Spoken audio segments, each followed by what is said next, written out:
మా అక్క అలెక్య చిట్టి ఆడియో అయితే రిలీజ్ చేశారు. చాలా కాంట్రవర్సీస్ జరుగుతున్నాయి. ఇంకా న్యూస్ ఛానల్స్ కానీ మీమర్స్ కానీ అందరూ వేస్తున్నారు.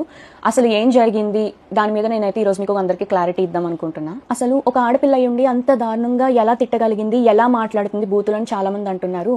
దానికి అసలు కారణం ఏంటనేది ఎవరు ఆలోచించట్లేదు. వన్ సైడ్ మాత్రమే చూసి ఈజీగా జడ్జ్ చేస్తున్నారు. అసలు ఏం జరిగిందంటే, మేము ఒక రోజులో వేల కొద్ది మెసేజెస్ అయితే డీల్ చేస్తూ ఉంటాము. అందులో వచ్చిన మెసేజెస్ అన్ని కంప్లీట్గా సగానికి సగం బ్యాడ్ మెసేజెస్, తిడుతూ పచ్చి బూతులు తిడుతూ ఇంకా పేరెంట్స్ని కూడా ఇన్వాల్వ్ చేస్తూ అసభ్యకరంగా మాట్లాడుతూ ఇలానే వస్తాయి.